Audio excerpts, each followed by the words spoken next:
All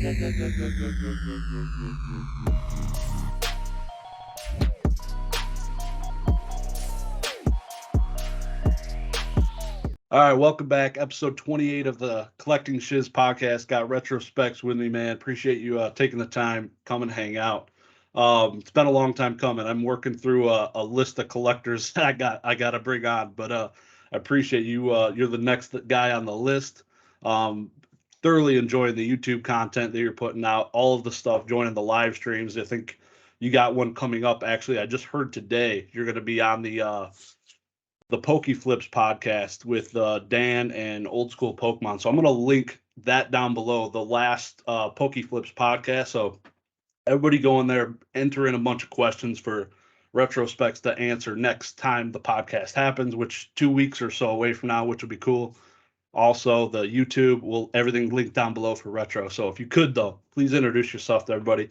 That'd be awesome, man. Yeah, well, thanks for having me on, man. I am Retrospects, Nick, Giovanni, whatever. Yeah, like not as consistent as I would like to be on producing the YouTube content, but like I'm definitely consuming a lot of content. You know, pretty much every day, watching you, Nick, Dan, Z, like all those guys, PK. Yeah, just having a good time being here. Got to meet a lot of cool people. Got to meet you in Denver. So yeah, man, just happy to be a part of the community for sure. Yeah, definitely. And it's not even nighttime for you, so 3 hours earlier, which is kind of it's different. It's usually not talking to a whole lot of West Coast people, but it's appreciate you though coming on about 6 o'clock your time. It's awesome. But yeah, if you could kind of just give us like an intro, because I actually don't really know what your intro to collecting was, like the video games or TCGs, or kind of start it from the beginning and where it kind of picked up again. Yeah, so I mean, like I've been like a lifelong nerd, like a lot of people here for sure, always into Pokemon, Dragon Ball Z, Yu-Gi-Oh, anime, all that stuff. Collected Pokemon and Yu-Gi-Oh a lot as a kid. Didn't really play Pokemon, played a lot of Yu-Gi-Oh. Me and my buds, like that was like the thing. You brought your deck to school, you played. Yeah, like and also I had some family friends that were also friends with like my mom, that were from Japan, and I kind of like grew up with her son. Yeah. And so I kind of got like exposed to like Japanese cards really early, and like my mom was a junior Olympian for like judo, and so like I like Japanese culture in general, like martial arts, anime, like all that kind of stuff has always been like really prevalent in like my life and my family's life.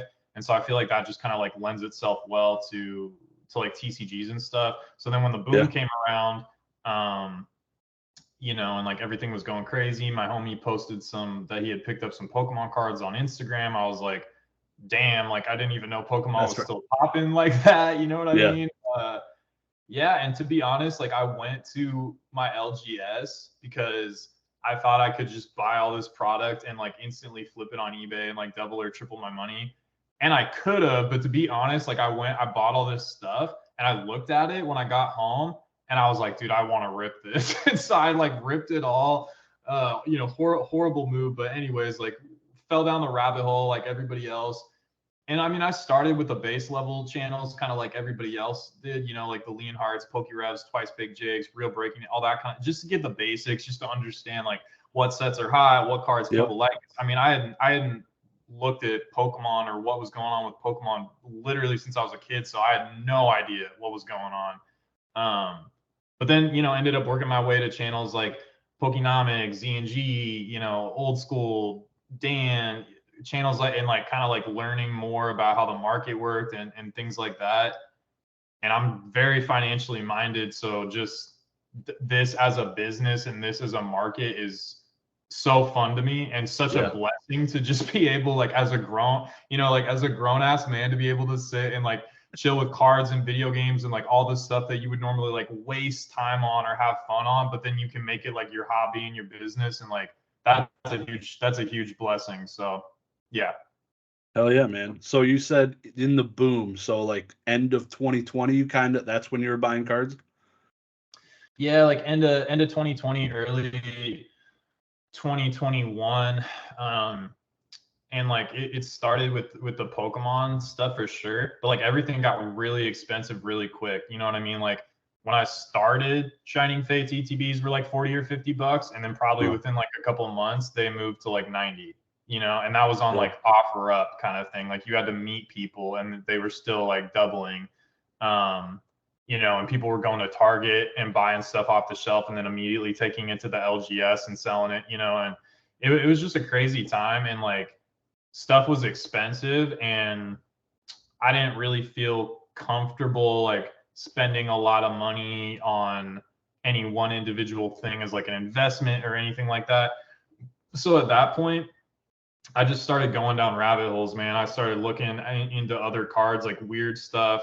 Started going on like Japanese sites. I started learning about like all sorts of stuff because Pokemon was just too expensive. You know, like it made no sense. And I wasn't about to spend $100 on a Shining Fates ETB or $240 on a Vivid Voltage booster box. Like that just wasn't the move, you know? So I was like, well, what else can I do here to have fun, to learn? And so that's kind of when I got into like the other stuff for sure, and started learning about like other TCGs that weren't as bubbly, I guess. Yeah. So when did you like decide that grading was going to be a thing for you? Like, when was that? Like, how long after you started ripping your first packs from when his post? How long until you started grading or thinking about grading and stuff?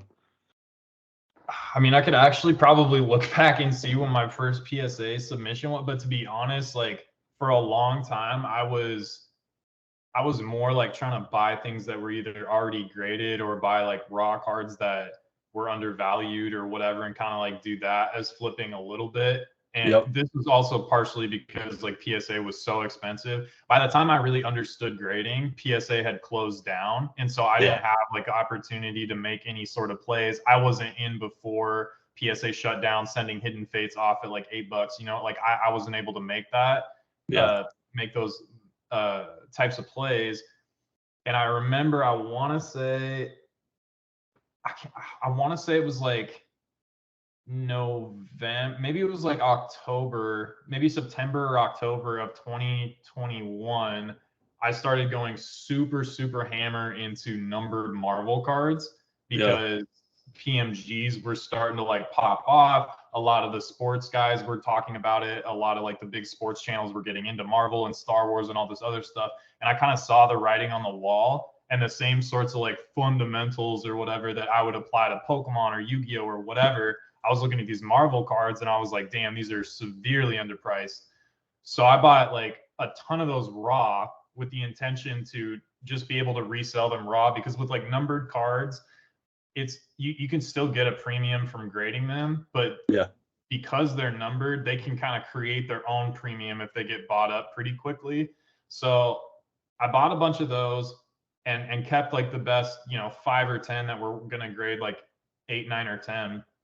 And actually, hit me up and was like, because I was talking to him, and is really successful and things like that. And he was like, dude, grading's down to $50. How much are these PMGs going to sell for if you hit a high grade? And I was like, well, like 500 to 1,000. He's like, what the hell are you doing, dude? Like, send these cards off. So he was actually the first one that pushed me to start submitting. I was probably going to sit until PSA was $10. You know what I mean? He was like, dude, do the math. Like, if you bought the card for 100, if you grade it for 50 and you can sell it for at least 300, like, what are you doing, man? And I think like I had just been listening to a lot of the YouTube channels and a lot of people saying like, oh, well, grading used to be cheap, so just wait, like don't overspend on grading. And come to find out, if you were actually spending $30 to grade, $50 to grade, the position you were put in is you were getting your cards back and you were getting inventory to be able to sell while everybody was just kind of sitting on their hands.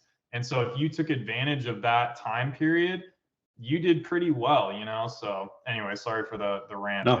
No, it's good. Yeah, that's basically why CGC was so successful in my eyes. Like, they hit it perfect timing. PSA was crap in the bed. They shut down, and CGC was there to reap the benefits essentially. And that was why I heavily into them. So, but yeah, fully understand your position there. So your first graded cards then weren't even Pokemon. Is that right? No, yeah, they were all it was all Marvel for sure. Yeah. Hollow Blast, PMGs, and then like gold bullions, which is a like an e-pack achievement insert. But yeah, I don't think I had any Pokemon for my first like 3 or 4 subs maybe. So That's awesome. That's awesome. So any childhood cards, Pokemon, Yu-Gi-Oh, anything left over, or is it dissipated? So it's crazy. I don't even know why I did this. I had a binder, and like looking back on it, I mean, probably none of it was mint or whatever, but looking back on it, it was probably like $500 worth of raw cards, even now after like the retraces and everything. But I had that. And in like 2016 or 17, I auctioned it on eBay like an idiot, dude, for no reason. Like I didn't even need the money. I just was like, oh yeah, I got this in my closet. Like, what the hell? I'll throw it on Yeah. eBay. And dude, it probably sold for like 20 or 30 bucks or something. You know what I mean? And like, but back then I wasn't into it. I didn't know what was going on. So I have next to nothing. I mean, every once in a while, if I go back to like my mom's house for Thanksgiving or something, and I go back to my old room, like maybe I'll find like some random base set 2 Pidgey with a crease in it or something like that. But yeah, it's not like I have like a base set Charizard that I've been hiding that I've had since, like all these people have like these miraculous stories of I pulled the Shadowless Zard when I was 6 years old. And it's like, what? Like, Yeah. dude, like I don't even remember that, dude. Like, I mean, I remember some cards I pulled it as a kid, but yeah, I don't, long story short, I don't really have too much left over, unfortunately, from when I was a kid. So Yeah. So like I like to venture into your Yu-Gi-Oh's a little Yu-Gi-Oh. So you went and you would actually play in school, and would you go to any tournaments, or was it more just for fun?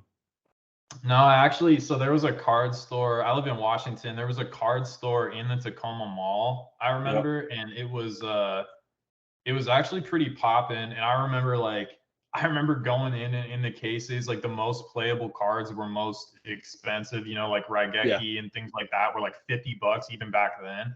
And this was like what, like 2002 or some Yep. 2003, maybe around that time. And like, yeah, man, like we loved Yu-Gi-Oh. Like me and all my friends were obsessed with the show and the card game, and it was just, yeah, we played the Pokemon video game, but Yu-Gi-Oh was always the card game that all my friends and I played. It just hits, man, and it's a really good game. Like Yeah. especially GOAT format. Like it was a good game. So yeah, I like Yu-Gi-Oh a lot. You ever pick it up and play any GOAT format?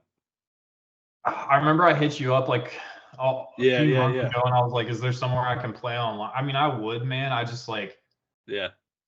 I don't have a lot of time. Like, I don't even get time to really play video games. I was gonna get the new Pokemon video games, and I don't have time to like sit there and dump hours into it. But like, I would like to do it. You know what I mean? Yeah. Like, if I was at Collecticon and I had a pre-built deck ready, and someone was like, "Yo, like you trying to like duel?" I'd be like, "Hell yeah, bro! Like, let's kind of play." You know what I'm saying? Like, Yeah. but it is the time dedication for sure. But yeah. Hell yeah.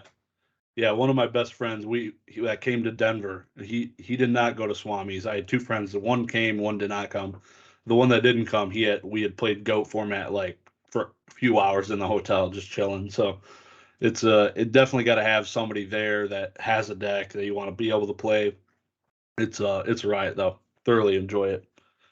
Are you collecting any Yu-Gi-Oh right now? I don't see you talk about it much. It's more just some other TCGs I'd like to hear about, but Yeah, so like every once in a while I would buy some Yu-Gi-Oh cards, like something mainly on like TCG Player and things like that.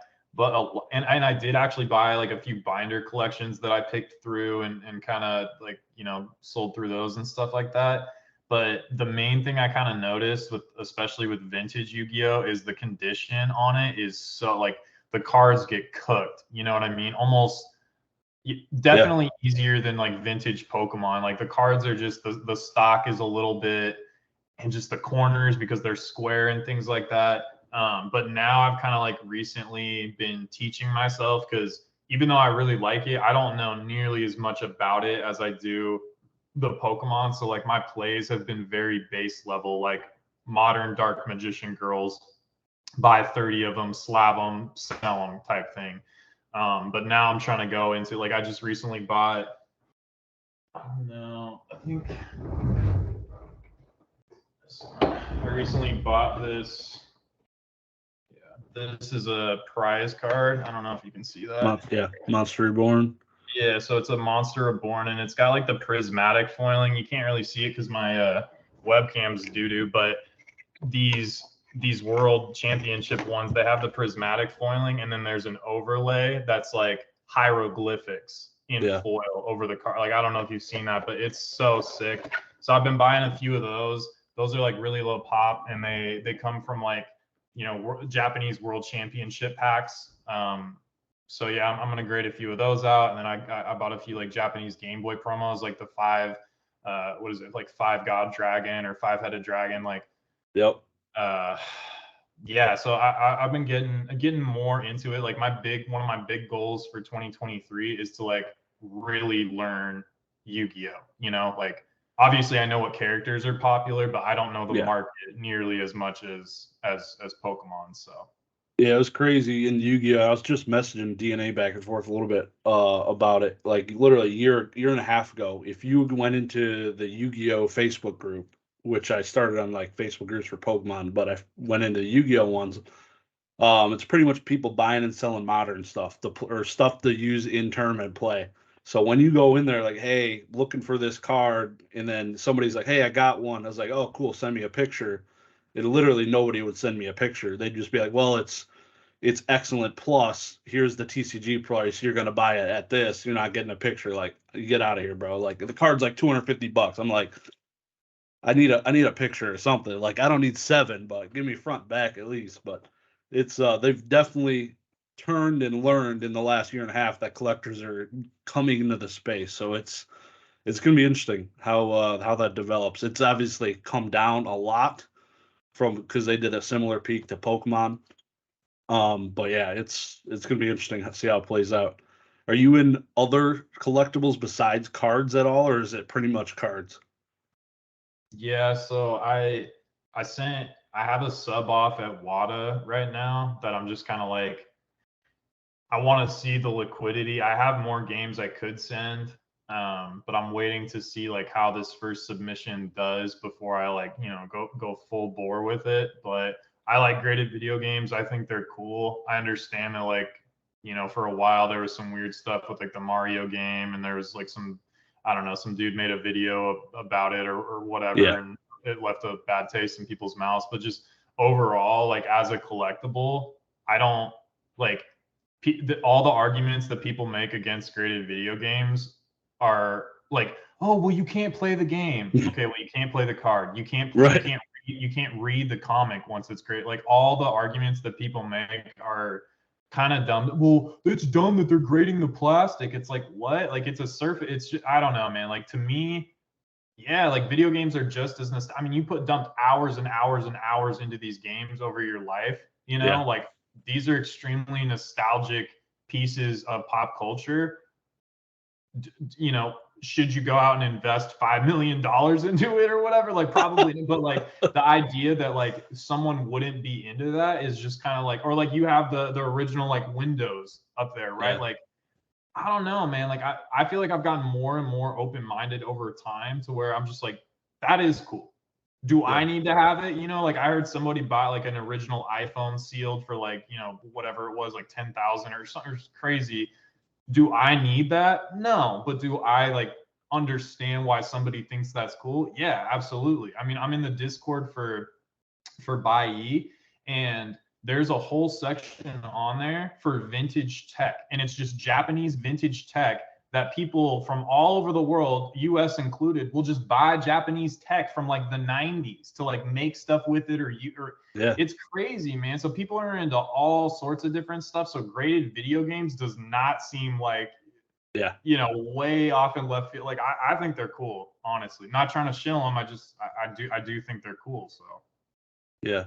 Or anything besides video games and cars, or is that pretty much the two that you're going to be staying in that wheelhouse? Next year, a goal for I used to do this more like probably like 5 or 6 years ago, but I'm like a Nike, Polo, Tommy, like any vintage like 90s rapper gear. I'm super into it, you know. So I would like to get into next year flipping more clothes and shoes potentially too. If I can source well and I think that the margins are good, I'd like to add that into my business too. And then my girlfriend and I have been looking into the Lego market too, because I think Legos are an interesting spot, and it's kind of interesting, like the SDC, the special delivery Charizard, right? Yeah. You buy the code, you get the Charizard, you get your packs, you get the Charizard in, you can kind of flip it over, you can see if there's whitening, you can see if the centering's good. If it's not, you leave it in the pack, you sell it for $30 to $50, you get pretty much all your money back, and you're left with all these packs you can either sell or open, right?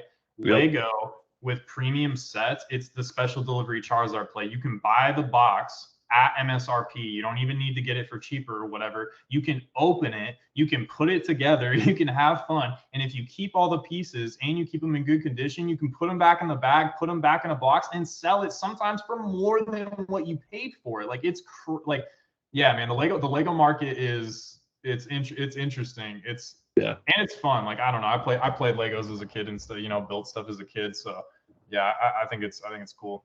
Yeah, similar. You can find similar packaging too to like the UPCs and stuff. It's like it's kind of bulky. Like you wouldn't want to buy 2 pallets of it, probably. Like I don't have space for it in my house for 1 pallet. my wife would kill my ass. But yeah, no, that seems cool, man. I love looking. I always go look at the Legos. Like I always had Star Wars Legos growing up. I built all the little pod racers. So those would be really cool until my dad smashed on the pool table. But but yeah, it's cool. Would you think you would open them and assemble them, you think? Probably not. No, No time. I mean, yeah, like if there was a set that like really stuck out to me, like they did this one. It's really cool. So it's Mario 64. I don't know if you saw it, but like it comes in the cube and it unfolds and it's like all the different levels of Mario. Like that's just badass, dude. Like that is sick. Like it's a cool piece. I don't know if I need to have it, but like stuff like that to me is legitimately cool. And the fact that they sat and constructed that and engineered it to fold in, like, I don't know. Lego is amazing, man. It's obvious why they've been successful for 20, 30, I don't even know, 50 years now. Like they're a killer company, and they're gonna keep on crushing it for sure. So, but yeah, probably not, just because time and space. Like the best Lego sets, you almost have to have like a Lego area or a Lego room, because the best Lego sets are like massive building structures, and like you can't just have like a tiny little. It doesn't really work like that usually. So do you think we'll ever see Pokemon and Lego? Because right now it's Mega Blocks or something, right? Yeah, man, it's weird. It's like you guys went with kind of like the knockoff sort of brand of Lego. Yeah, I mean, dude, if the minifigs, like some of the minifigs are so like they go for so much money if it's popular characters and it's a limited run or something like that. I mean, could you imagine if there was like a limited run little like Charizard or Gengar or like that would be nuts, man. And they could do so much cool, like the scenery they could create with it. Like you could have a gym, like like a gym battle with people in the stands, and then you could have Pokemon, and they could put them on those little like moving things. Like they have the little dudes that move for soccer, and you could move the Pokemon and make them fight. Like, dude, there's all sorts of cool stuff that they could do with that. It's very unfortunate that they went with Mega Blocks, man. Like, yeah, I don't know. Every time I see those when I'm at Target or whatever, I'm like, oh, like, they must have like locked it in so long ago, or maybe Pokemon is so like they need to have so much control over it, and Lego wasn't willing to give them that in the contract agreement. I don't know, but I know that Pokemon is pretty like stingy with their IP, so it might have just been like contractual disagreements or something like that. But let's hope. Let's hope. But instead we get Squishmallows now. So you see those? Yeah, it's so weird. And like there's Funko. I mean, I guess Funko's a pretty big brand, but They've literally gone with almost every other collectible, and then they just kind of bypass Lego, which is like, okay, what are you guys doing? Yeah, that would be insane. Like a special edition, just Pokemon set would be, whoo! That thing would be causing fights like at Christmas time. Free money for both companies, just like free money. Yep, that'd be insane. That'd be something to look forward to when we're 75. It'll happen then. So obviously, I know you're in the business buying and selling. You're doing that frequently. Is there collection items that's like stuff you're buying and holding, or is it everything got its price? Everything's moving, burning, and turning. For the most part, everything's moving. There's like certain stuff that isn't really. It's weird. Like, you know, like trophy cards, like Pokemon trophy cards. It's like it's cool to have, but like I'd rather have the money. Most of the stuff that I really am like, oh, like I kind of want to keep this. It's stuff that I know is really rare and niche, but to most people they probably wouldn't care quite as much. But I have thought about like maybe starting a little Giovanni collection, like picking up, you know, cheap stuff like this or whatever. Like, That's dope. like just kind of having like cool little different Giovanni cards and stuff like that. But yeah, it's tough, man. Like look for me, like looking at items and being like, oh, that's $500, and then my brain starts saying like, how many cards could I grade with that, or like how much, you know, how many shares of a dividend paying company can I buy with it? Like it's just it's tough for me to justify letting the money sit there, especially when like I'm surrounded by cards 24/7. I watch card content all the time. It's hard to justify keeping, you know, hundreds, thousands of dollars for me. Like I understand why people do it, but that's kind of where I'm at right now. Like very few things, and it's usually like random niche DBZ stuff I like or whatever. But it's not like I'm gonna have the Illustrator one day. Like that's not, you know, that's not really a goal for me. So hell yeah, no, I respect it, man. So when did the YouTube journey start for you? When obviously started towards the end of 2020, getting into cards, ripping cards, started grading almost a year later. Where did YouTube fall in there? well, I mean, probably kind of like you know, you listen to all these channels and you listen to the long form content and you're thinking about what people are saying and you're like, how would I respond to this, or what do I think about this? And I wanted to make a YouTube channel for a long time, but I also didn't just want to like talk to hear myself talk. Like I wanted to provide some sort of value to people. And yeah, so like I still haven't found like my lane or exactly what kind of content I want to make to get on like a really consistent schedule. But I like doing it, and I like talking to people, and I like hearing other people's opinions. And I'm a firm believer that like steel sharpens steel, and that experience is extremely valuable. I would much rather like listen to somebody's experience doing something than like read something on a forum or get something out of a book. You know, it's to me, when Dan says, okay, PWCC is doing CGC direct to PWCC, I'm going to send these 30 cards. I'm going to put it in a spread. It's like, is that the most interesting content to a lot of people? No, but like he is doing what almost like no one else is doing, which is showing you like, here's what happens if you make this play. Obviously there's variables, different people are going to send good cards and stuff like that, but he's like, look, like you might not have the money to send 50 cards to CGC to PWCC and see if it works for you. I'm going to do it, and I'm going to show you guys the numbers. And like that to me is providing value to people, you know, like that's providing information. And so yeah, but it's fun, you know.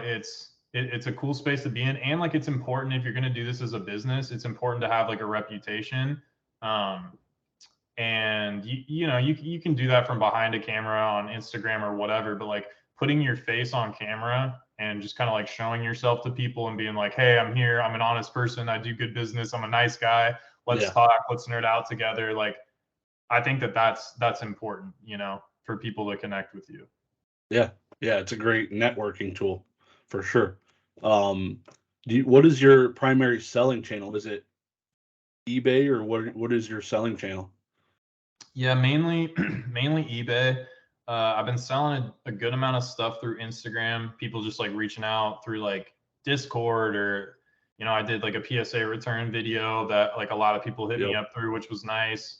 So I might like continue to do those in the future. But yeah, mainly eBay and Instagram, and then there's a couple whatnot sellers that I'll kind of like offload large amounts of either like non-gradable hollows or like a lot of the DBZ stuff that's just kind of like bulk for me that comes in with collections or whatever. I'll kind of sell that off to whatnot sellers. So Yeah, you still got your it was a Pop 1 Empoleon, right? yeah, I sold Yeah. that at Denver Collecticon. Actually, I think I sold that to one of the whatnot guys. I think either Cloud, or I don't know. There's like another dude. I think his name's Travis or something like that. But I Yep. think he Going came by twice. and bought some stuff. So yeah, I think I sold. I don't even think those people. I even put Pop One on the sticker. I don't think anybody. I care, but I don't think anybody Yeah. is gonna. It is what it is. So, but I thought it was cool, especially it being like a relatively popular Pokemon. I guess like it's a third evolution starter. So I was like, all Yeah. right, cool. But yeah. That's pretty cool. Very cool. I definitely love that's some of my favorite content. I like it more than pack openings, looking at like graded card returns, stuff like that. Um I don't like people that kind of slow roll it. I'm kind of over that. Like they cover it up for like 10 seconds and then they unleash. I'm like, come on. All right. Like Rusty's been doing, or yeah, TCA Gaming's been doing um the shorts, and he's just been flying through them. Like 20-second video, he'll get through 30 slabs. I'm like, perfect. That's all I need. Like, I'm like, oh, sick. That's a sick card. I'll message him or something like that. So, um, but it's I thoroughly enjoy it. Thoroughly enjoy it. Glad you post them and share it with all the people out there. It's cool. Yeah, and Keep like the part of it too is just like, I mean, yeah, like a lot of it's Pokemon, but I try to post a lot of the like non-Pokemon stuff because no one else is really doing it. And I don't know, like you could be like, oh, it's a shill or whatever, but like I legitimately think the stuff is cool, or yeah, else I wouldn't be spending the money to put it in plastic. Like I think somebody will like it. I think it's cool. And just people aren't making content about a lot of the stuff that I like to do. So the only way the market can really grow, the only way that people can really get introduced to it is if you put it in front of them. So but again, yep, like it's not. I mean, you could call it a shill, but I legitimately like this stuff. Like I legitimately think it's cool, and I'm taking the risk that if I'm the only one that thinks it's cool, I'll be stuck with it. I don't think that's going to happen, but it's yeah, like I think it's cool enough that I'm willing to take the risk as a business, or whatever you want to call it. So yeah. So we talked about your selling channels. What about buying? What is like your go-to for like sourcing things and finding stuff you're looking for? yeah, I mean, like most of it, I would say is from Japan for like the Pokemon for sure. Um, with like DBZ stuff or like the score stuff, probably like the Facebook groups. You can catch licks on auctions here and there because probably like you've seen in Yu-Gi-Oh, or in a lot of like smaller TCGs, people are players and they don't really know how to like list cards right. So like Yep. they'll have very few keywords, and occasionally you can catch an auction of a really decent condition card. And so like eBay for a lot of that kind of stuff. And then to be honest, man, like only certain cards traditionally like modern, or it's got to be like uh, a TCG that's got really high print quality, like a Final Fantasy or Dragon Ball Super, but people sleep on TCG Player. And even Yeah. just like even if you're not going for cards to grade, I mean that's obviously like the best move. There is so much arbitrage just from TCG Player to eBay prices. Like it's crazy, man. And the biggest thing that takes it away from people is like the fact that there's no pictures of the cards, right? But Yeah. you look at a lot of these sellers, and these dudes have done like 16,000 transactions. It's like, do you think this dude that has 100% feedback across 16,000 transactions is going to sell you a near mint $5 card with a crease in it? Like, Yeah. no. every once in a while, like you will buy stuff that's labeled near mint and it'll come in with, hollow scratches, or it'll come in with corner dings, or the shipper will shove like 10 cards into one penny sleeve and the corners come out, or, whatever. Like that does happen. But just like anything else, just like buying from YouTube, just like buying from, a local person that you meet, you get a little taste, you buy like 5 or 10 cards, they come in, you see if they're minty, and you're like, okay, this dude's about his business, right? And so then you can go back and feel more confident. And so you remember those sellers. Don't sleep on TCG Player, folks. don't sleep. So yeah, it's massive. You can I need to do it and go in there more and work with the filters and stuff like that, because I've usually only gone in there to look for modern Pokemon, to buy modern Pokemon stuff. But I need to utilize it more, looking up vintage and filtering those near mint and stuff, items like that, because that's the highest rarity, right? Near mint, I believe. Yeah. And then like depending, like sometimes the same card will have like a hollow and non-hollow. So you want to do like near mint and then like hollow or reverse hollow or whatever it is that that you're looking for.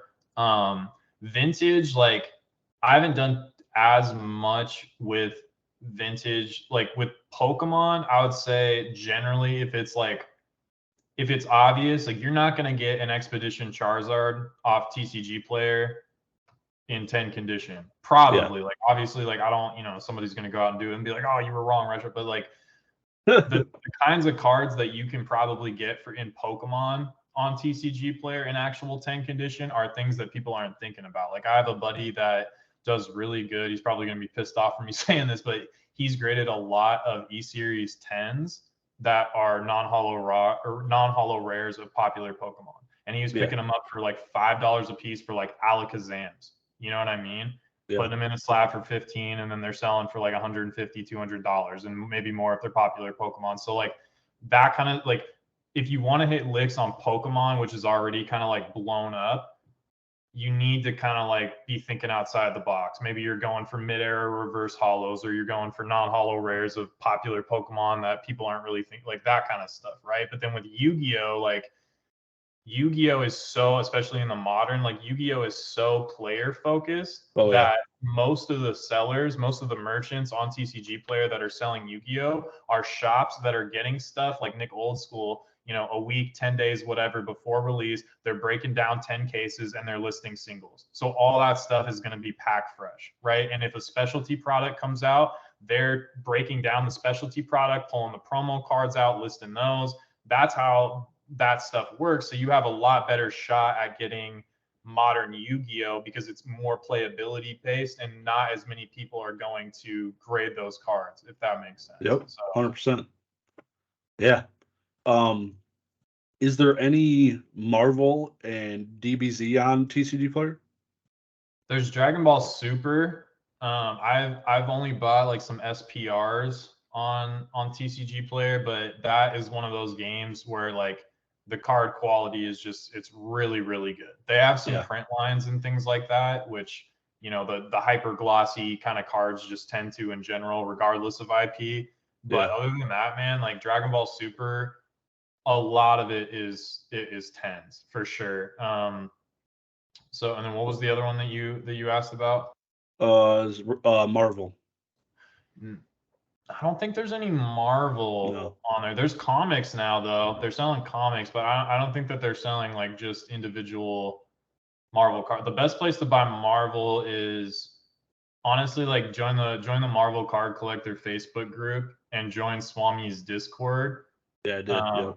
Marvel's a little more like tight knit, I would say, and like your best deals are going to come from just like dealing directly with people. You can still catch eBay auctions, obviously, like at good prices and things like that, but people tend to give you a good deal in the groups for sure. Yeah. So, and then you can avoid fees, obviously, so that's nice. Oh yeah, that's cool. You and any type of comic books or anything, or is it any? Yeah, so that's actually, I need to like put a hard stop on myself on buying for like maybe the next month or whatever, dude. Because like PSA just reopened 15. I got like another 500 cards going out of that. Like I got a bunch of shit I got to send off to Beckett, and I need to stop buying. And so I've been sitting on this comic collection that I've had since I was a kid for a long time, and I need to start breaking that down, going through that, and selling through that. So I yeah, man, like I've always grown up in like loved comics, graphic novels. I actually am gonna keep. I have a Deadpool comic that's like signed and numbered or whatever, and Deadpool's my favorite hero. So that'll be the one comic that I keep out of the collection because it's special. And I might get it graded at some point. It probably won't grade super high, but just to like keep encapsulate it. Yeah, to keep it protected or whatever. I think that would be sick. So who signed it? Is that Stan Lee or is it Ryan Reynolds? No, it's Mackey. It's Howard Mackey, and then I think either the writer or the artist, like it's like Fabian Nicieza. I can't even pronounce his last name. It's the comic is Deadpool the Circle Chase, and it's #1. So whoever, I know it's Howard Mackey, but I can't remember how to pronounce the other guy's name. But yeah, it's a vintage comic. So that's sick. Yeah, I was a huge Walking Dead fan. The show, comics, the trade paperbacks. So I've been eyeing some of those original comics, and like the issue #1's like $2,000. Like it's totally affordable as far as I'm concerned for being #1. But it's yeah, I've been watching a bunch of stuff like that. It's cool stuff. I love just like the presentation. Like video games are massive. You like putting this, like you probably can't even see the freaking 2 slabs I have here. It's so small. Compared to the video games, you can see the art, you see what it is. You're like, oh man, he respects Grand Theft Auto. That's dope. Yeah, so I like the bigger things to display. Having slabs back here, it's tough to see what's going on. That's cool though. Yeah, the comics too, like the thing with comics, at least what I've heard with CGC is they have to like witness the auto. Is that which I understand that, but that's it's a whole other world than cards, you know, like I love comics, but there's so much about it I don't know, because it's its own market, and you got reprints and variant covers and like all that kind of stuff. But I do agree with you as far as like the display ability. It's nice to have like that full size, you know, and even like the comic pages, like when people cut out like the page from like a key issue, like I think that's sick, you know. And yeah, I don't know, like I like cards too, but it is nice to have like a real display piece that's like an iconic scene or an iconic cover or something like that. Like yeah, I agree with you for sure. Yeah. So you had mentioned BGS. Is BGS designated for one type of card you're grading, or is it minty cards you're sending there? Like, what's the play there? I never black label gamble, honestly. Like it's too risky, and like I feel like Beckett gatekeeps 10s. I feel like 95% of Beckett 9.5. I mean, you know, that's just a number I'm pulling out of my bungus, but like a lot of Beckett 9.5s, if you just send them to PSA, they would get 10s because they're perfect cards. Beckett just doesn't want to give them a 10, and they definitely don't want to give them a black label because that's kind of what makes. Same thing with CG. It's a similar model to CGC. Like the 10 is kind of like what makes it special, right? Yeah. But the thing with Beckett that's nice is that they'll grade a lot of the like alternative TCGs, or just like, you know, like I have a shit ton of Bandai Cardos. Like that's probably like my biggest position in all of cards is I have tons and tons of the sealed Bandai boxes that I need to go through, break down, pull the prisms out, and grade all. So that's, you know, thousands of cards that are going to go to BGS. And another thing that's nice with BGS is they grade on a curve. Whereas PSA kind of does with Pokemon a little bit, like the silvering, you know, on WOTC, they'll kind of grade on a curve a little bit. But with the Cardos cards, the way they were distributed and the way that they were cut, there's a lot of like little manufacturer errors to where the card would be otherwise like completely mint. And there's this tiny little like, you know, like the card will have like a slight like lip, not like a damaged lip or whatever, just from like how it was cut. And then, you know, PSA is going to call that like a 6 or something, whereas like you can still get an 8.5 or a 9 from Beckett. And that's why a lot of like people that grade Magic and are into collecting like the vintage Magic go with Beckett, because Beckett understands the different defects and things that Wizard had with each individual print run, and will kind of grade on that curve. But yeah, it's nice.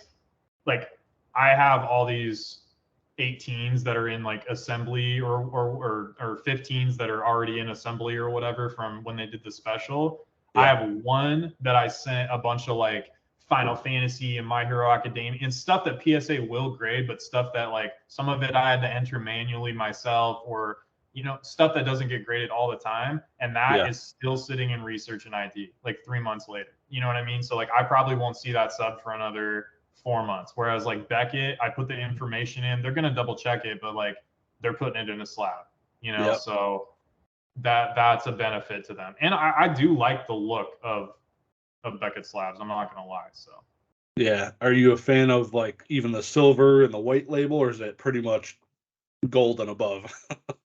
not so much like the white label. The silver's okay. Like it's weird with Pokemon, people are so spoiled and obsessed with like 9s and 10s, but when you start getting into things like like DBZ score, and like phone cards and a lot of the card off stuff, like a 10 is next to impossible. You know what I mean? So getting like an 8 point, like I had an 8.5, Goku Super Saiyan 3 from Score or whatever, and people are like, "Ooh, it's a Beckett 8.5." I sold that card for $1,900. You know what I mean? So like people are still paying for. It's more about like the value of the card inside of it, and then the grade is just encapsulating it. I mean, obviously, if you get a 9 or a 9.5, you're going to get more money. But when you start to go into these other TCGs, people don't care if it's an 8 or an 8.5. People will snap an 8 scorecard, because an 8's still potentially pretty good condition. So it just depends. Now on Pokemon, like, not so much, like the lower grades. Like if I saw an 8.5 Pokemon card, I'm running the other way for sure. But on the oddball stuff, a little more, can't think of the word, lenient. Yeah. And it was interesting, like, again, just going to mention to everybody, go down below, PokeFlips podcast, go enter in a question for Retro to go answer during the next podcast. But in their podcast today, they were talking about the Trophy Kangaskhan PS. I don't know if you listen to it, but like a PSA 3 sold for 30 grand, PSA 8 or 9 sold for like 80 grand. So that card, as it sits, is extremely rare. The lower grade or the higher grade, do you think that condition should be $50,000 more? Well, I mean, like the step up from a 3 to an 8, especially on PSA standards, is going to be pretty substantial. So like I could understand somebody wanting to pay for something in higher condition, but kind of like what I was saying earlier with like the numbered type stuff, when you look at, and we kind of talked about it on Swami's top spec, but like when you look at cards that are numbered or things like that, or even the Trophy Kangaskhan, there's so much value tied up in just the actual card itself that less premium is maybe. Obviously there's still premium that, because going from the 3 to the 8 or whatever was 30, and difference between 30 and 80,000. But like I can understand why somebody would want that in I don't know, man. Like it just is what it, like, even if you're trying to be financially and you're like, oh, I just want a 9. Like as soon as the 10 pops up of your Grail card, you're like, oh, maybe I can replace my 9. Like it's just how it's just how people are, man. Like we all fall victim to it. So I can understand wanting to have, to me, to be honest, I mean, I'm not buying either of them, but I would much rather buy the 8 for 80 than the 3 for 30. That's just me personally, because dude, a 3, like you could probably find a raw copy for 15 grand, send it off the PSA for 300 and be in, you know what I'm saying? Like I would imagine, I don't know, I'm not, but like, dude, 30 grand, like I'm all set. That's like a CGC 6 though. Yeah, see, that might be, but then it kind of runs into, it's weird, man. Like with the Charizards, I think the Charizards are a play because everybody wants Charizard, but I think, and I could be wrong, but I think a lot of the people that want the Trophy Worlds kind of stuff want it in PSA slabs. So I don't know if putting a Trophy, but at the same time, man, like if it has a 6 on it, it's a Trophy Kangaskhan. Maybe some whale comes out of nowhere and they're buying it, like they don't care. They're just trying to get a hold of the cards. So I wouldn't be surprised on that either. It's just tough because I do see I do see the Worlds cards sometimes, like the Champions Festival stuff, sell for like slightly less in a CGC slab, which is nuts because Worlds cards are horrible condition, like terrible cuts, all sorts of issues, whitening fresh out of the packs, centering bad. So if you get a CGC 10 of a Champions Festival card, that's nuts, dude. Like that is really an accomplishment. So for that to be selling for less than its PSA counterpart is kind of, oh wow, yeah, it's just kind of interesting to me. But yeah, it's almost random to me when I see CGC 10s.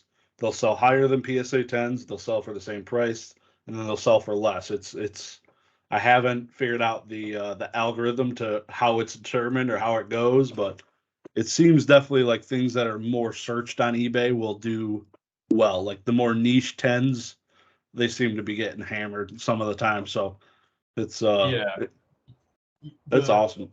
The modern stuff is like mid-era, like a mid-era card is not something you want to send to CGC. Like the only reason you would send is if it had a dent or something and was otherwise minty. PSA is going to 6 it, but you can still get a 9 or an 8.5 from CGC. Like that's the only time you send those kind of cards. The kind of stuff you want to be sending to CGC is either like WOTC or ultra modern. Like that's it.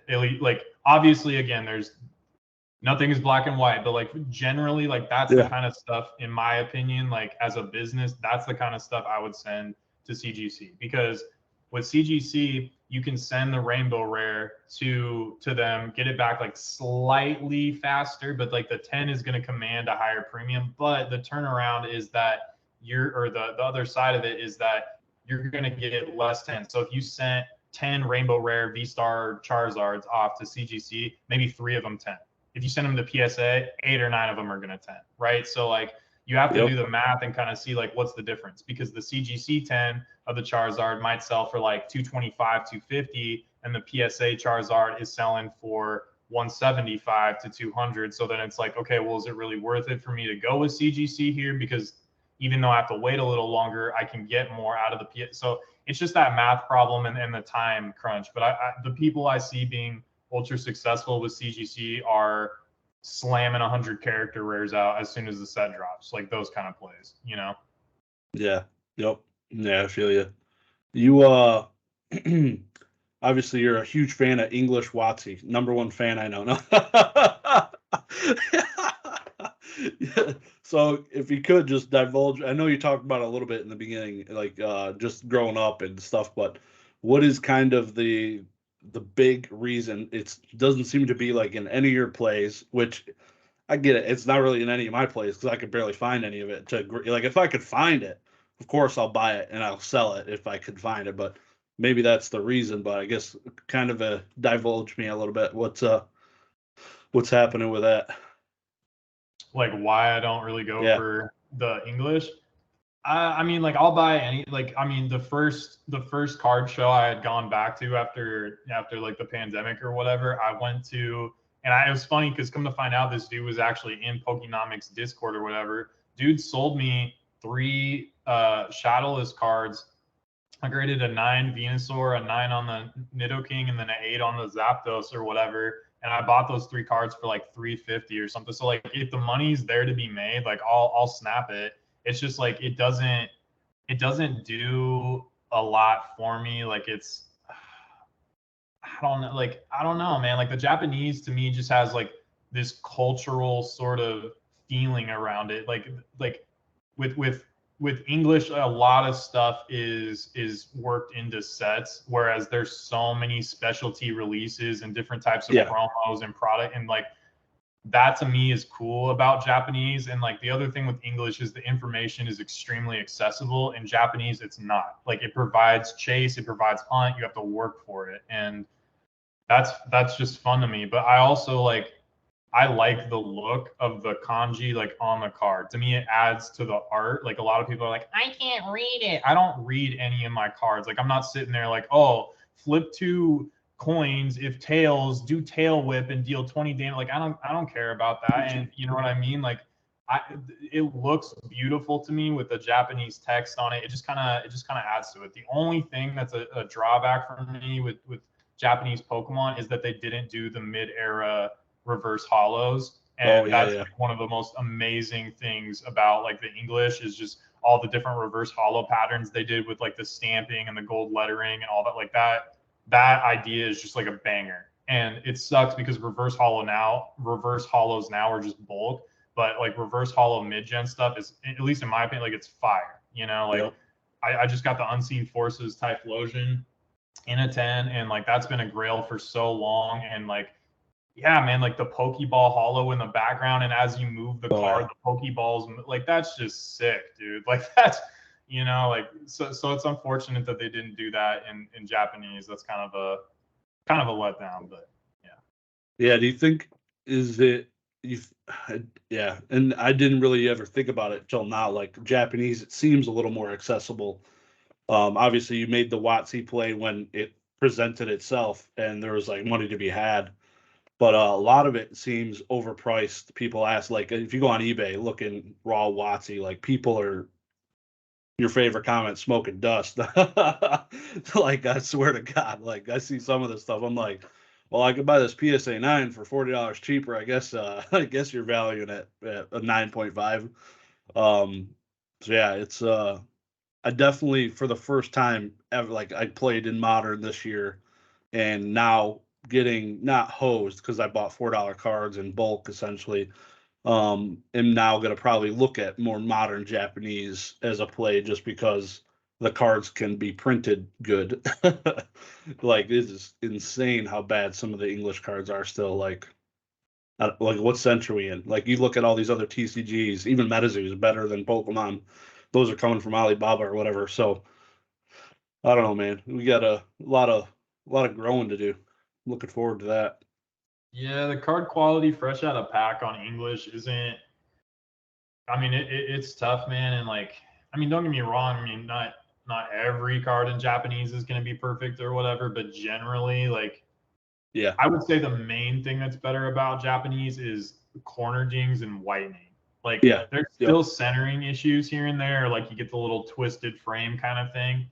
But like, as far as fresh out of pack, having the corner dings, having the lips, like you see that all the time in English, not as much in Japanese, you know. And like the packs have a little more room in them too. So like, if you're opening a box and you just want to collect, like snip the tops of the packs off rather than like ripping it and potentially dinging the corners. So you know that could be part of it too. But yeah, man, like it's just part of the culture, right? Like they just take pride in their work, they take pride in what they do, and it shows up in the product. Like it's high quality. And you look at the booster boxes, I mean, they're gorgeous. Like the English booster boxes are like doo-doo cheeks. Like they're not, at least to me, like they're not visually attractive. Like you, dude, V-Star Universe has got the Sui. Like, dude, it's like that box looks crazy. And even like regular boring sets, like there's this one called Champions Road, and it had a bunch of like reprints of like Neo hollows. Like it had Yeah.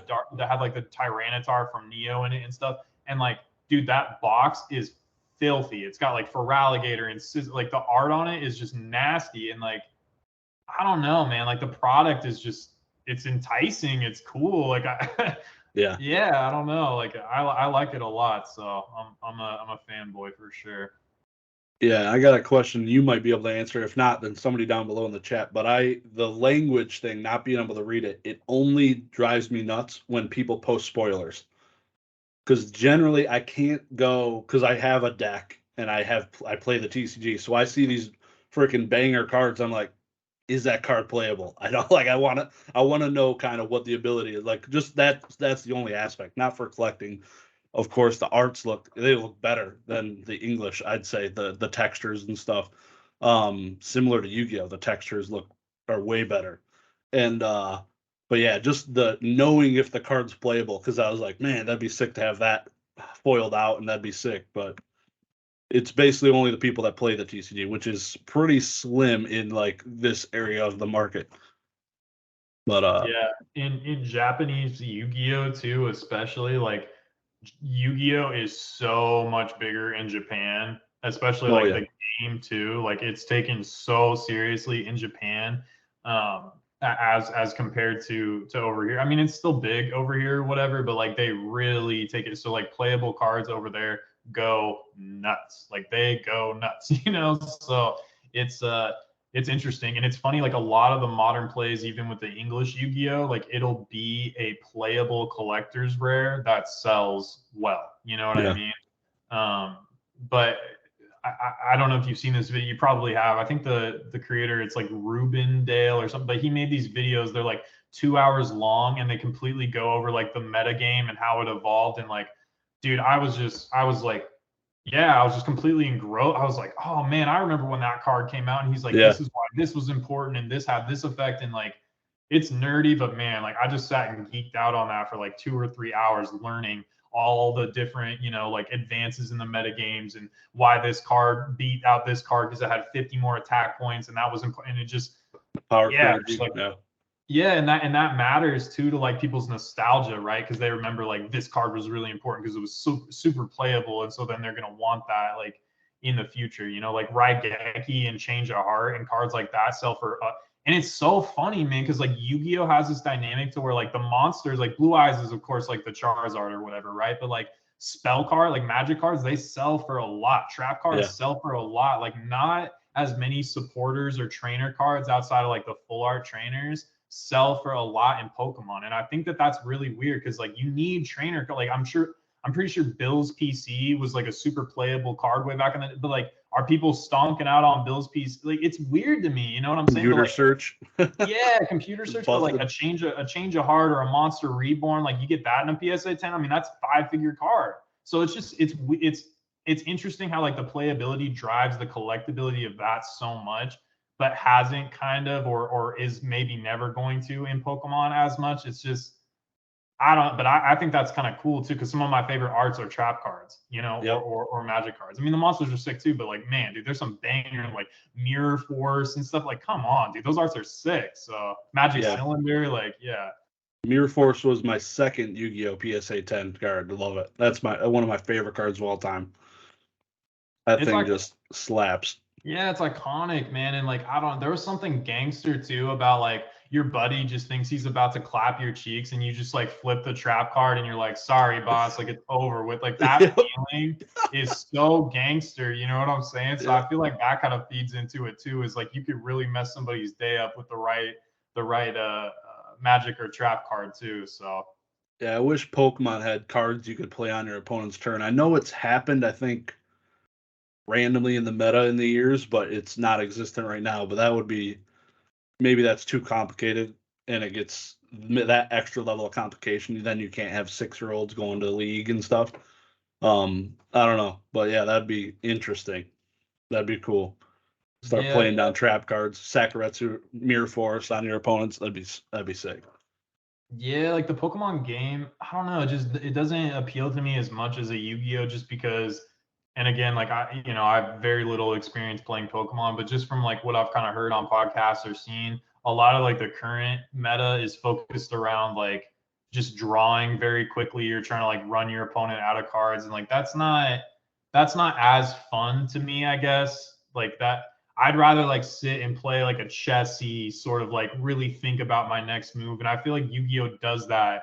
You have to weigh decisions, and it's not just like, okay, how can I like as fast as possible get 30 cards into my hand? Or it's like, if my like, do I sacrifice life points so that I can then do this next turn, or do I like, fight now? So like I just feel like there's more. And again, like I'm sure people that play TCGs are probably just gonna murder me or what, but that's just my general take of it, is that Yu-Gi-Oh is a much more like intellectual kind of game. Yeah, I agree. And knowing like the modern Yu-Gi-Oh, I feel like modern Yu-Gi-Oh and Pokemon, like the first turn plays are similar. Like you're drawing, activating a bunch of effects, and basically trying to set up your board turn one. And then if your opponent can't answer it, they lose. And it's really weird how they are kind of similar right now, but it's completely different. Like you have paragraph card text on Yu-Gi-Oh cards now. It's like the things the cards do compared to back in 2003 when we were playing is just, it's absurd.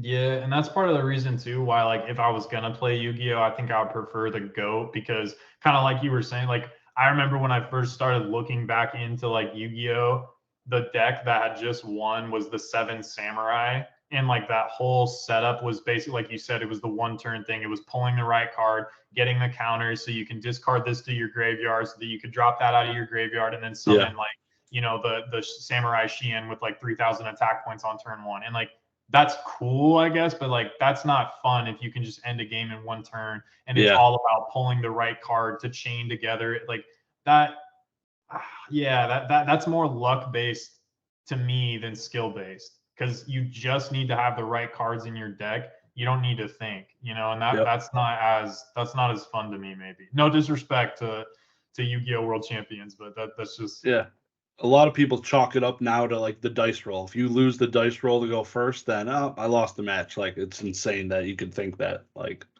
it's like really we go into a dice battle tournament now. Like it's wild. Yeah. It shouldn't be RNG as much as it's individual decisions and skill, you know, and that's kind of what like old GOAT format feels like. Is it really came down to your decisions more than you getting lucky or whatever. So yeah, yep. You got any Collecticons in your future? Yeah, definitely gonna hit Orlando, and then I'm gonna try to hit Denver again. Might do one more. We'll see how busy. And I know like some of the ones towards the end of the year, they kind of like stuck close together or something, like the Charlotte. And I mean, Charlotte's a little far for me anyways, but definitely gonna rock Orlando and then Denver again to you know, see Swami. I heard Long Beach did really well though, man, and like I'm pretty close to Long Beach, so. And like, dude, just the population density in California, like I can only imagine. I bet you'd print at one of those. So yeah, that venue was smaller than Denver, and there was, I feel like, more people on Saturday in Long Beach. It was definitely a fire safety code for sure. Like it was insane. I think they said though they're getting the room next to it next year, which is like 2x. So that'll be awesome. I loved it. I love the atmosphere out there. I had a great time. I definitely would hope to go back to Long Beach for sure.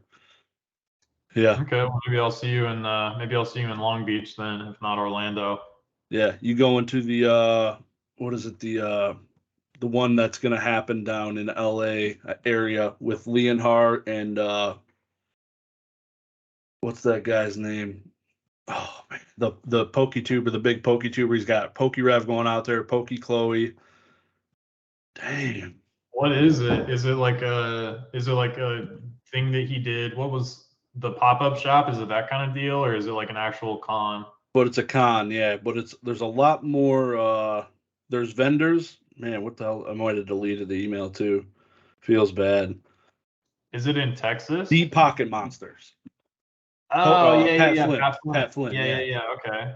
Yeah, he's setting up a convention down there. Similar concept, but way more expensive for tables. I think it's like $1,000 for a vendor table. It's like 4x what Collecticon is. Way less vendors, way more YouTubers.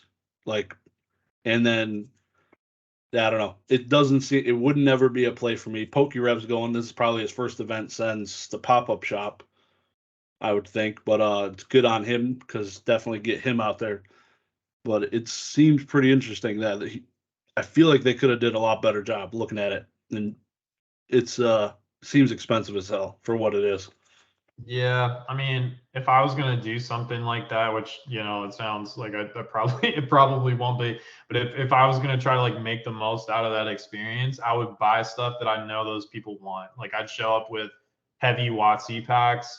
I'd show up with like, you know, sealed Japanese decks. I'd show up with like stuff like that, like YouTuber shit, you know, Yeah. big PSA 10, stuff like that. But I wouldn't get a table. I would just trap. You know what I'm saying? Like I would just pull up with it, yo, wham bam, thank you, ma'am. Hit them with the DAP. Here's what I got. Let's make a deal, kind of thing. Yeah. Getting a table at one of those to me is probably more for like the clout and look and what that can do for your business.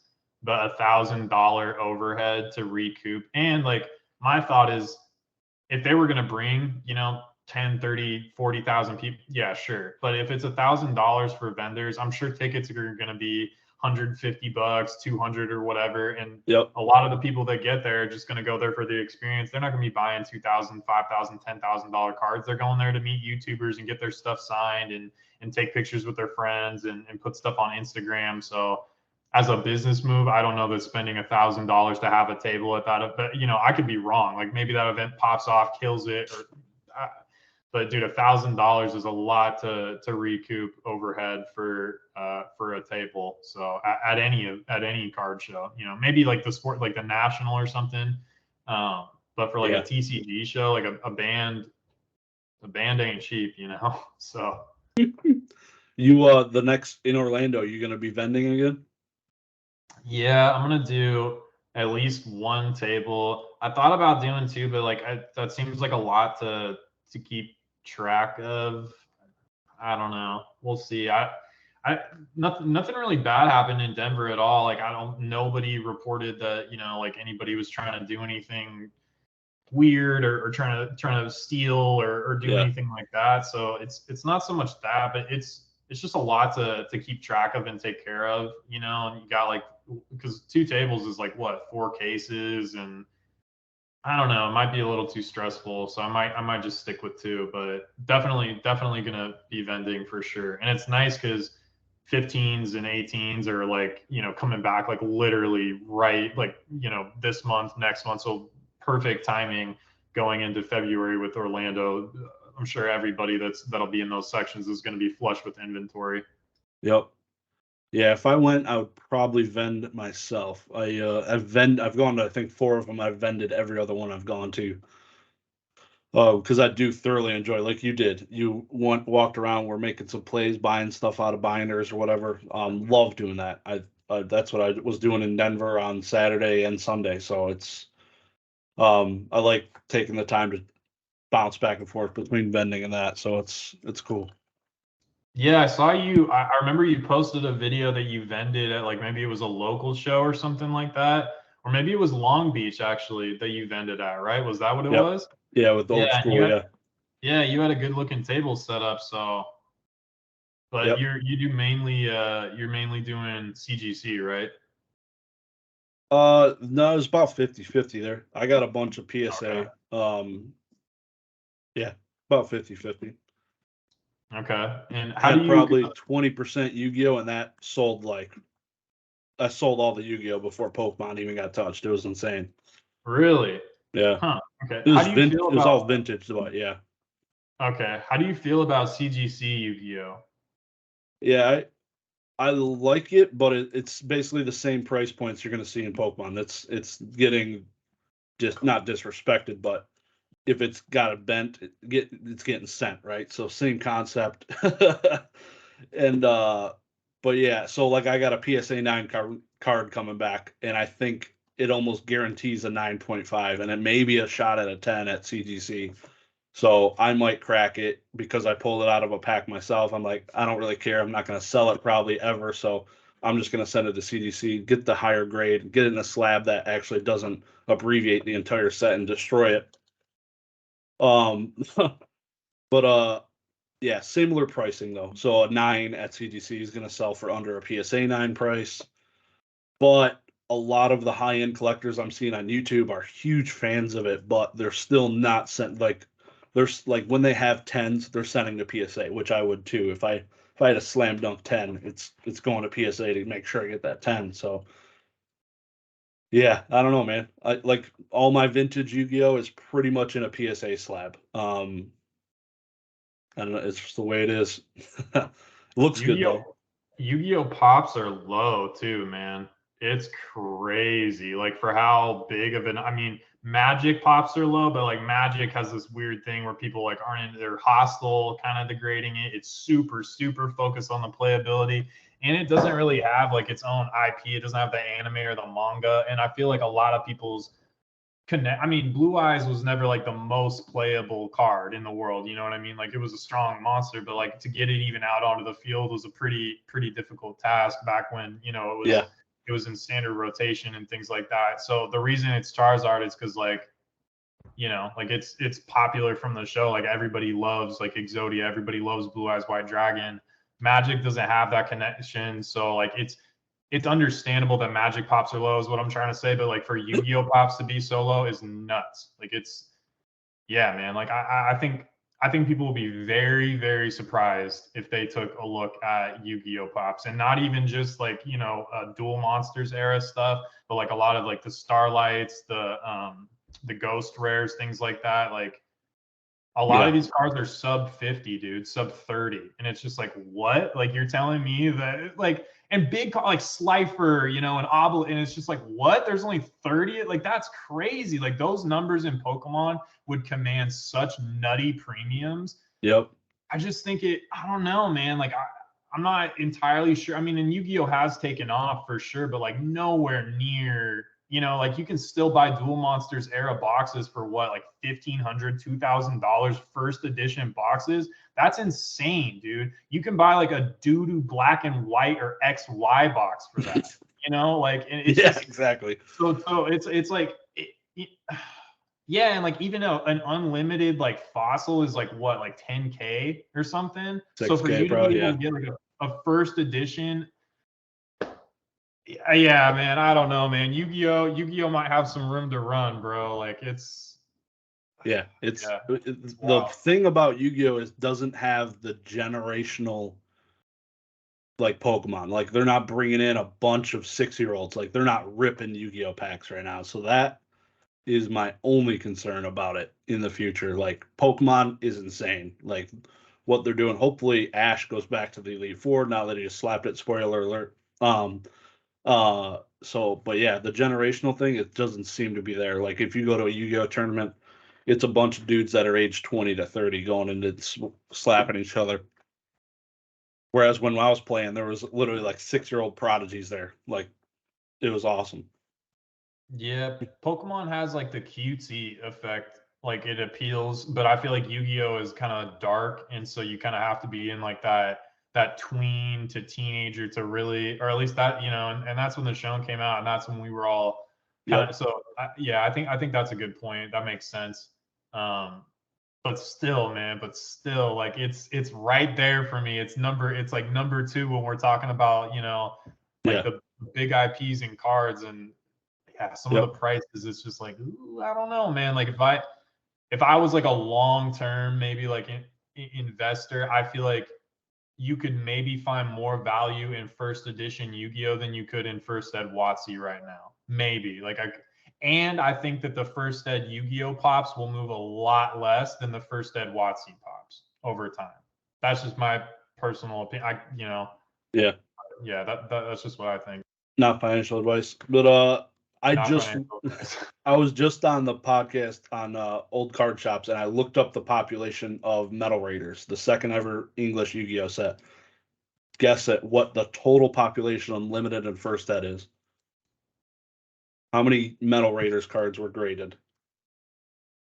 300. Mirror Force, Time Wizard.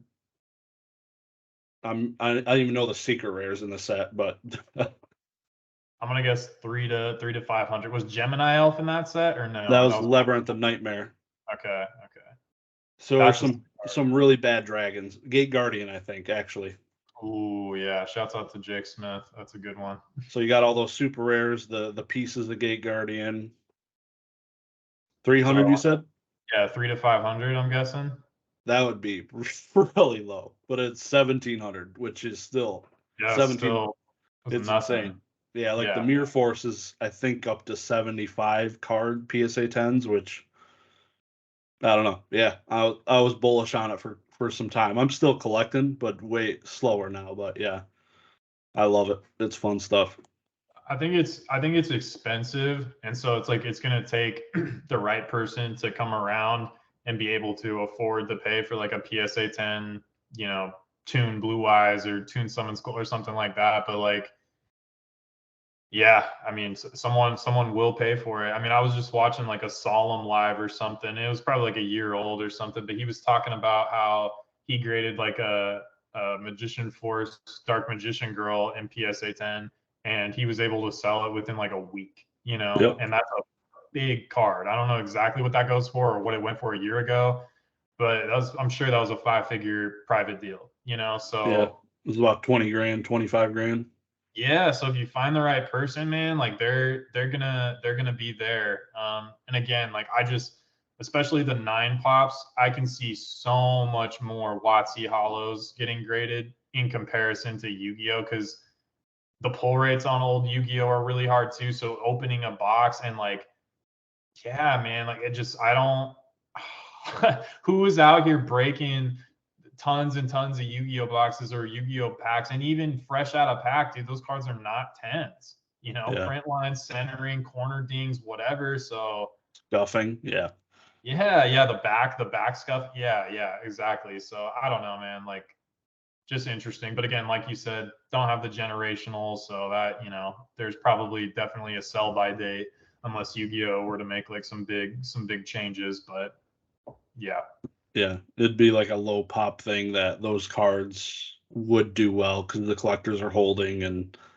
But yeah, it'll be interesting to see how that develops and everything else. There's so much out there, just from Legos, Beanie Babies. There's still sales on Beanie Babies on freaking eBay. Like, people are still buying and selling this crap. Like, Pogs, Pogs, like some vintage books. I've been looking at some vintage books lately, like the history of America, like some crazy like Thomas Edison stuff I've been looking for.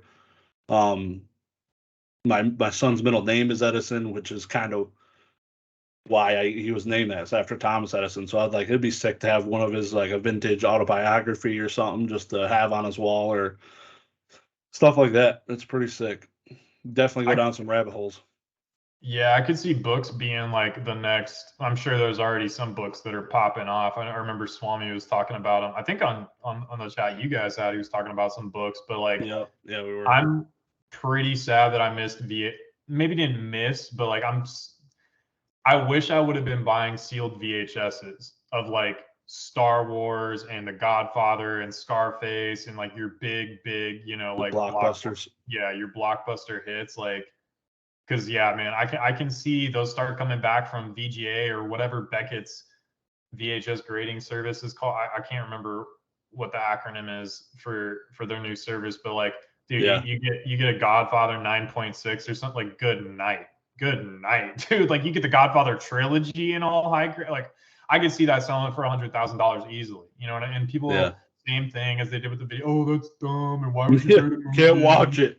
You Can't can't watch watch it. it. It's just like, okay, dude, but like those are so iconic, such iconic pieces of pop culture, and like, yeah, man, like I can see that stuff doing really well, and I can see it transferring over to the books. I can see big books going nutty, especially the first prints.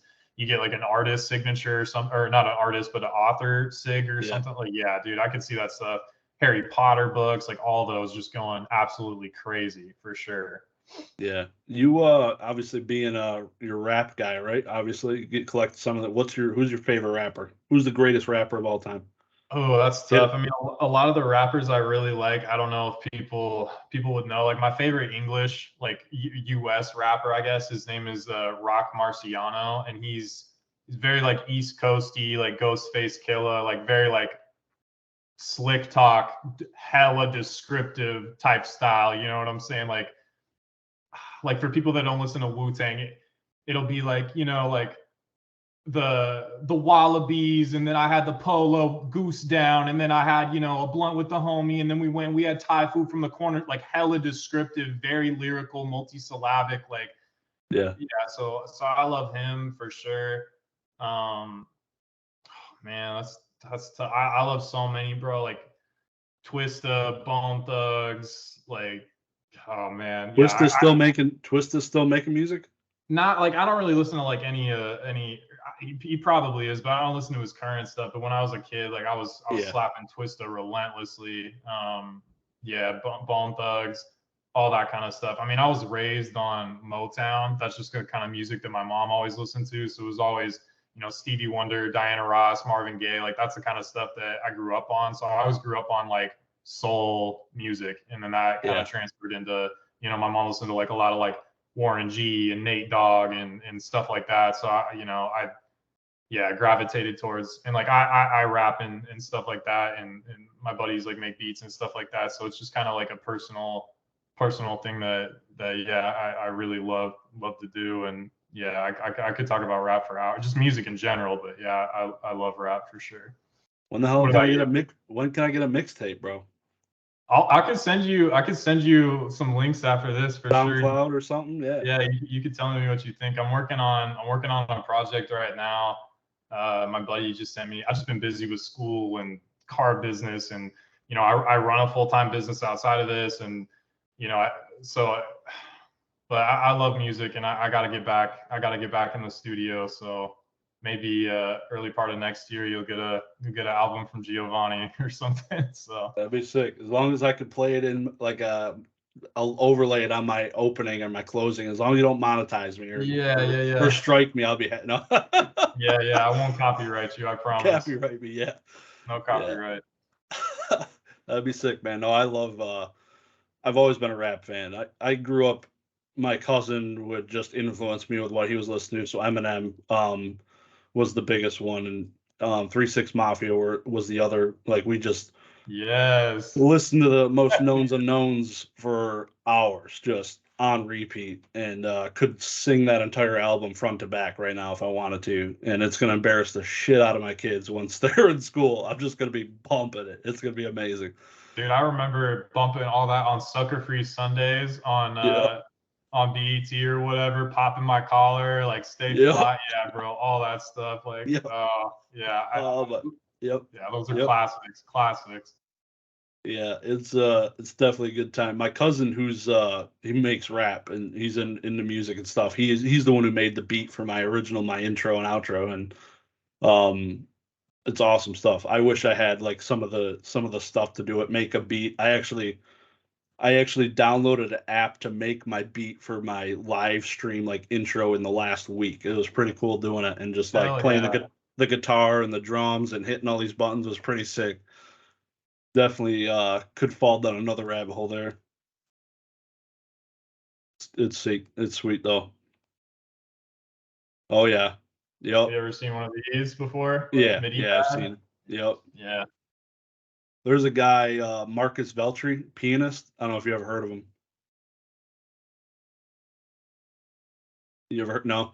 He's Uh-uh. got one of those, he's got like 4 million subs on YouTube, and he's just like he's got perfect pitch. And so he's like he'll go on Omegle and he'll be like request a song. So I recommend everyone go check him out. And people will just give him a song and he'll listen to it for 10 seconds and just crank it on the piano and have that there just hitting beats. And it's the dude's insane. It's insane. Awesome. I love Ed Sheeran. Dude's a monster. We've seen him in concert. My wife loves him. He's just really good. Can crank out good music live. Great show. Makes it all right in front of you. Really Yeah. cool. I like the dude. I mean, he's kind of been like a little bit sussy in the news lately, but like I'm a huge Kanye fan, man. Like I've been since day one. Like, dude's got some health issues for sure, and says some questionable, inappropriate things, but Yeah. musically that dude is a genius, and he brings the best out of everybody that works with him. It was like 2 or 3 years ago, but he was doing little like 6 or 7 track albums with like 5 or 6 people. He did one with like Pusha, he did one with Tiana Taylor, did one with Nas, one with Kid Cudi, like, and that string of albums, like they're just, yeah, dude, so good, so Yeah. good. But yeah, There's so those dudes that do the whole thing, it's cool. there's a huge gap in my Kanye listening. Just basically like literally after I think it's the Heartless album. If they got or 808s and I don't know one Yeah, of the 808s and Heartbreak is the one with yeah Heartless on it. Yeah, the yep electronic-y kind of one. yep that was probably the last Kanye album I've ran through the whole thing. I've heard obviously some of his other popular hits, probably listen to the radio, but yeah. So I got a lot of lists similar to Eminem. Just there's a huge gap there. I just need to go listen to it. It'll be a hope. It's tough with Eminem, man. Like, I mean, I don't know, and it's subjective too, but like Yeah. I'm a huge Eminem fan. Like, totally, of course, grew up on all that stuff, but like he can still rap. Like he can still rap his ass off, but like the music, and it could be because like I'm older, I'm in a different headspace. When I was a kid, and I'm like growing up with a single mom, and like I'm rapping and doing all like the music hits for me, right? Because it's about like growing up in a broken home and like being the underdog and blah blah blah. But like now that I'm older, like yeah, maybe it just doesn't do. But he can still like he's still an amazing rapper. You know what I mean? It's just that the music doesn't connect or hit with me as much as it did back in the day. So his lyrics are way more chill. Like the song Kim, it just dude, yeah, man. Well, he would never so do that much again. of what rappers in general were saying is not PC. Not, you know what I mean? Like you could not get away with a lot of the stuff that rappers were saying. And it's funny too. It's like it's rap. It was never meant to be PC, but like yeah, just funny. So why don't you think like obviously VHS were a thing? Are you any plays in like sealed CDs, cassettes? That's actually that's smart, man. Like I could see cassettes, like you get a Thriller, like a sealed first print, a Thriller or something like that. I could see that going crazy. Someone's got to put it in plastic, you know, like whoever the first company is gonna, if somebody is not already doing it. But yeah. And if I was gonna make that move, I would definitely target like Motown and rap. Like I'd go for all the like classic Motown CDs, you know, like all the Michael Jackson kind of stuff, and then all like, you know, like 50 Cent, like Get Rich or Die Trying, you know, or the Eminem Show, stuff like that. Like I would go for like the iconic sort of like rap albums, Ludacris, like Chicken and Beer, like stuff like that. Or Red Light District too. Yeah, just like all that kind of stuff. So that could be a play. That's funny you mentioned that. I haven't even thought about that. Yeah, I could see that stuff going crazy for sure. Yeah, I've looked at it. Like there's some media stores around me. They have like old stuff. Like a lot of it's not sealed, unfortunately. And it's tough to find. There's some stuff on eBay, but it's slim pickings. Maybe because there's no value, people don't see the point in even selling it. Maybe they have cases of it. I doubt it, but yeah. But it would be interesting because I would love like the original like Marshall Mathers LP, Slim Shady LP, like the original cassettes that I had, which it'd be pretty cool. Yeah, dude. I mean, or like, you know, like Foo Fighters, Color and Shape, like that album, like that's got so many hits on it. Like, yeah. But it's funny too, because the dynamic kind of similar to video games, like the CDs are meant to be opened, you know? So how many people realistically were keeping CDs in plastic in good condition? Probably not a lot. And I can't imagine. Well, I don't know. Maybe cost of production was so cheap that they were over printing CDs. And maybe somebody does have a warehouse somewhere with boxes and boxes, but like, I don't know. It just seems less likely. And like, because it's so antiquated, like people will still go back. I think more people probably are still down into going back and playing vintage video games and getting vintage consoles than trying to like build out a vintage sound system so that you can listen to, and it's cheaper, right? Like it's cheaper for you to like go and get an emulator or get a Wii to play GameCube games than it is for you to get like a really nice record player with some really nice speakers and a deck, you know? Yeah. So that could be part of it too. Yeah. So. Oh yeah, man. Well, I definitely appreciate you coming on. Probably wrap it up here, but it's been a pleasure finally getting to talk to you a little bit more since I didn't get to talk to you much like I was talking before the recording, but wish I got to talk to you more when I was in Denver in person, but definitely next time, hopefully in Orlando, we'll see. That'd be awesome. But any closing comments or anything out there for all the fans? No, man. Just really appreciate you having me on. If you do go to Long Beach, if I end up going to Long Beach, I might have to put a GOAT format deck together, and we could hang out and play some Yu-Gi-Oh or something. That'd be kind of dope. But yeah, bro, like definitely appreciate you having me on, and we'll have to kick it in person in the future for sure. Oh yeah, Giovanni mixtape coming at you real soon, everybody. Get ready for it. Yeah, absolutely. Hell yeah, man. All right, dude. I'll talk to you soon. All right. All right. Peace, bro. Yep.